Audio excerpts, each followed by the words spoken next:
నాలుగో అధ్యాయంలో చూస్తే షూనేమిరాలు గొప్ప ధనవంతురాలండి, వాక్యవంతురాలు.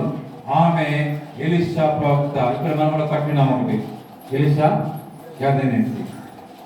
ఆమె ఏం చేసింది? గొప్ప ధనవంతురాలండి. ధనవంతురాలైన ఆమె షూనేమిరాలు ఎలీషా ప్రవక్త వచ్చి చూసి బలవంతం చేసిందంట. ఏంటంటే బలవంతం చేసి భోజనం పెడుతుందండి. ఆమె ధనవంతురాలు, ఆమెకు అవసరమా? ధనవంతులకి దేవుడు అవసరం లేదండి. చాలా మంది చూస్తారు, కావాలి దేవుడి మీద ఆధారపడు, ఎందుకంటే అన్ని నాకు ఉంది, నాకు అన్నీ ఉంది. మన రాసిగడ్డ వాళ్ళ కుటుంబం ఒక ఆయన వెళ్ళినట్టు దైవజనం వెళ్తే అడిగిందంట, అంకుల్ నేను ఎందుకు ప్రార్థన చేయాలి? నాకు ప్రతిదీ నా పేపర్ కడికే వస్తుంది, నేను ఎందుకు నేను ప్రార్థన చేయాలి? అవునండి, ధనవంతులు దేవుడి మీద ఆధారపడి, ఎందుకంటే ఆకలి ఉన్నాయని మనం ఏం చేస్తాం? అమ్మని అడుగుతాం. ఆ విధంగా చూడండి, ఒక ధనవంతురాలైన ఆమె కూడా ప్రవక్త యొక్క గొప్పతనాన్ని, గొప్ప దావించినటువంటి గ్రహించి ఆ ప్రతి దినం ఆయన వచ్చినప్పుడంతా ఏం చేస్తుంట? బలవంతం చేస్తుంట భోజనం చేయడానికి. అలానే తన భర్తకు చెప్పి గోడ మీద ఒక ఇల్లు, ఒక రూమ్ కట్టించి మంచము, బల్ల, పీట, దీపస్తంభం పెట్టి 4 పెట్టి ఆయన గౌరవిస్తుందని. ఎప్పుడైతే నీ కుటుంబంలో దావించినది గౌరవించాలని, ఎందుకంటే ప్రభు యొక్క ప్రతినిధి ఎవరంటే దావీదుడు. నీ కోసము కన్నీరు కార్చే వ్యక్తి దావీదుడు. సో ఆ షూనేమిరాలు ధనవంతురాలైనప్పటికీ కూడా దావీదుని గౌరవిస్తుంది. ఆమె వచ్చినప్పుడంతా ఆయన గదికి వెళ్ళి ఆయన బస చేసేవాడు.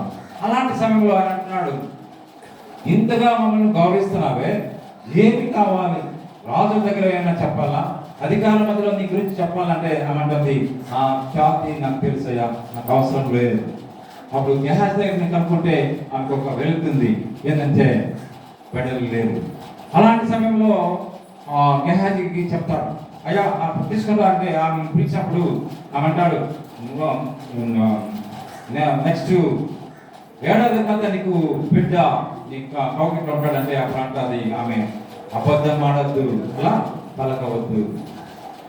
దేవుని దగ్గర నుంచి ఇచ్చిన మాటను ఆ షూనేమిరాలు గౌరవించింది, కానీ భోజనం అంతా చేసింది, కానీ దేవుని నుంచి వచ్చిన మాటని ఆమె ఏం చేసింది? అబద్ధం ఆడదయ్యా, అలా పలకవద్దు అని.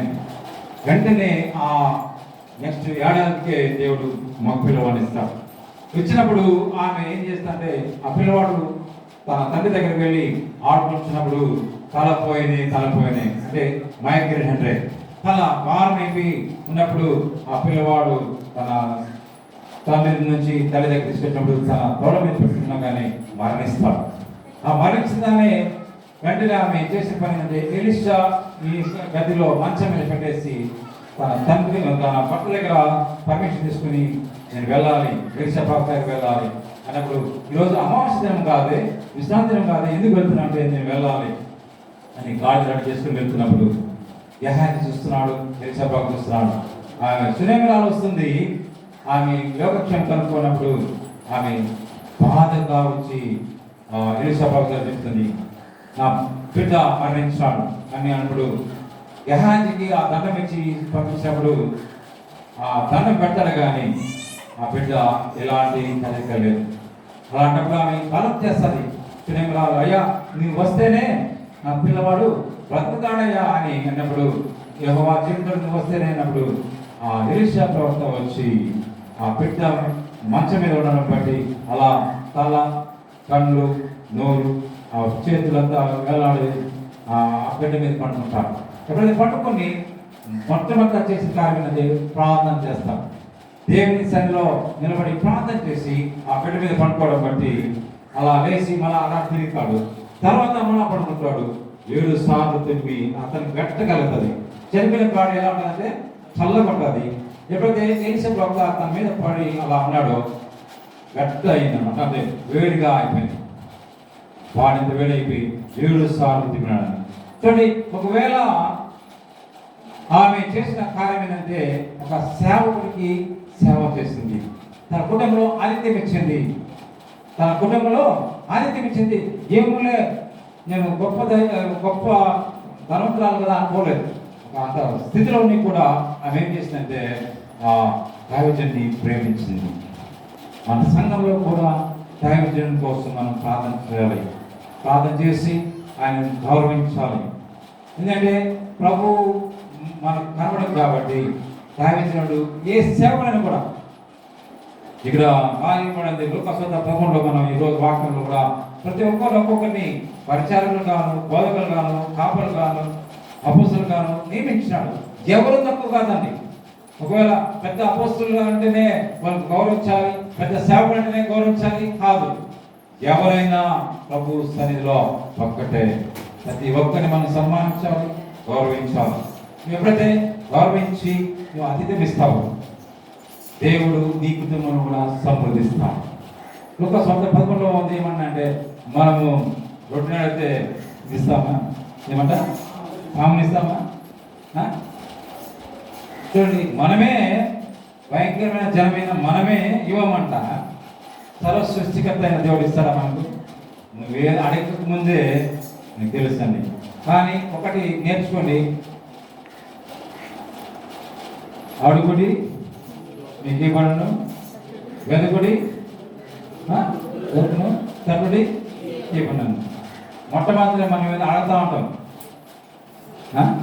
అడగడం కాదండి, ఫస్ట్ దేవుని వెతకండి. అంటే ఫస్ట్ దేవుని వెతకాలి. ఫస్ట్ స్థానము దేవునికి ఇచ్చి దేవునికి వెతికినట్లయితే 24 గంటలు రోజుకి 24 గంటలు రోజుకి మనం ఎంతసేపు దేవునికి సమయం ఇస్తున్నాం ఒకసారి ప్రకటించుకుంటాం. ఆదివారం మాత్రమే సప్రభు సన్నిధికి వస్తున్నాం, మిగతా సమయం అంతా సీరియల్స్కి. నిజమే చెప్తాను, నేను ఒక్కటే కదా అనవకమైన మాటకి. అలాంటి పరిస్థితి కాదండి. దేవునికి మొట్టమొదటి స్థానం ఎప్పుడు ఇస్తామో దేవుడు నీ కార్యాన్ని సఫలీకృత చేస్తాడు. వ్యర్థమైన వాటి మీద మనసు పెట్టకుండా మొట్టమొదటి స్థానం దేవునికి ఇచ్చి చూడండి. మీకున్న సమస్య పోకపోతే బైబిల్నే వదిలేస్తాను. నేను అనుభవిస్తున్నాను, ఏదో దాని నుంచి చెప్పడం లేదండి, అనుభవంతో చెప్తున్నాను. మొట్టమొదటి స్థానం దేవునికి ఇస్తున్నాను. దేవుని కోసము నేను పడే కష్టాలు అలా చెప్తే భయపడిపోతాను. అలాంటి భయంకర పరిస్థితిలో నేను చెప్పాను, 10వ భాగమైన సమయం మీకు ఇస్తాను ప్రభా, 2 గంటల 40 నిమిషాలు ఇస్తాను చెప్పాను. మొట్టమొదటి స్థానం దేవునికి ఇస్తున్నాను. ఈరోజు 70% దేవునితో కలుపుతున్నాను. ఆదివారం ఏంటంటే ఆ రోజంతా ప్రభు కోసం ప్రకటిస్తున్నాను. ఏం చెప్తానంటే ఈరోజు నీవు నేను 6000 వాగ్దానాలు, ఎన్ని దేవుడి ఇచ్చిన వాగ్దానాలు 1, 2 కాదు, 6000 వాగ్దానాలు మన కోసమే. వాటి పట్టుకొని మనం అడగాలని. ఇంకా మనం ఎలా ఉన్నామంటే